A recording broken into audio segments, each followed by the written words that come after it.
Oscar Piastri dominated the Qatar sprint to cut his deficits to championship leader Lando Norris to 22 points after the British driver finished third. Pole sitter Piastri led every moment of the 19-lap sprint on Saturday from George Russell when Norris fended off an early attack from Max Verstappen, who made up ground from 6th on the opening lap but falls to 25 points behind Norris with just 2 races to go in Qatar on Sunday and then the Abu Dhabi Grand Prix on December 7th. The result still means Norris will be world champion if he is at least 26 points ahead of Piastri and Verstappen after Sunday's Qatar Grand Prix. The most simple way you can do that is by winning the race or finishing second with Verstappen behind him and Piastri off the podium.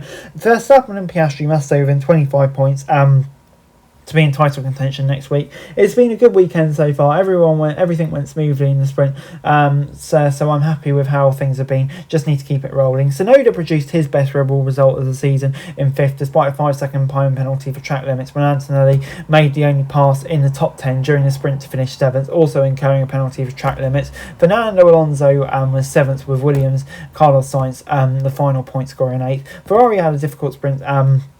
Leclerc in 13th and Hamilton 17th, saying, "I don't know how the car was made worse." Piastri has lost points to Norris at the last 7 race weekends, seeing a 34-point lead turn into 24-point deficit. However, the smoother track and high-speed corners have suited his driving style, and he controlled the sprint to score his first win of any time since the Dutch Grand Prix. It's obviously a very difficult circuit to where we've been much high speed, much higher grip, and I think that's really suited me. Here everything's gone smoothly so far and the pace has been strong. It's a track I've enjoyed in the past and I'm enjoying it again. Piastri never really came under threat from Russell, who aggressively moved over on Norris in the 10th run down to turn 1 as the Mercedes driver knew he had to lose less against the championship leader. This left the McLaren vulnerable to Tsunoda, but the McLaren driver fended him off through the first sector as Verstappen got past Alonso and was let through by his teammate Tsunoda into turn 4. Verstappen stayed within 1 second of Norris during the opening 5 laps, but wasn't able to overtake as it proved very difficult. So yeah, they all stayed in the same order. Norris said, "I never saw him. I was just saw a George ahead and then I tried to go forward.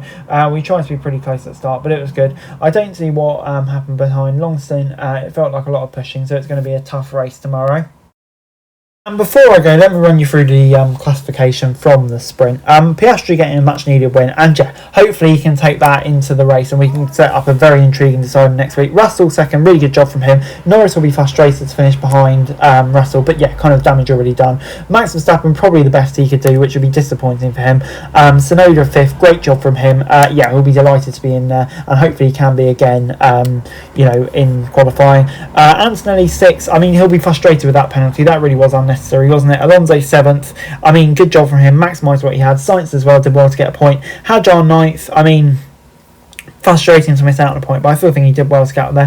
Albon 10th, probably a bit closer than we've seen him to Sainz recently, to be fair. Borsetto did well, but yeah, the Sauber didn't really have the pace. Kind of similar story for Beerman. I mean, no idea what was going on with Leclerc. Just looked like that Ferrari is so impossible to drive. Hamilton wasn't really able to make any progress either. And then Lawson not having the pace of his teammate should be frustrating. Similar story for Ocon and Hulkenberg, to be fair. The Alpine really struggling at the back, and Stroll, I mean, yeah, very disappointing. I mean, obviously he kind of treated it like a chess session, but I think when he sees where his teammate was, yeah, he'll be probably quite frustrated with the performance that he shows, to be honest, in the sprint. Anyway guys, that's it for this video. Thanks very much for watching. Remember to like, share and subscribe. Follow us on our socials, link in the description below for daily F1 news, meme and content. Subscribe to our other channels on screen right now, that'd be greatly appreciated. Thanks very much for watching. Peace out.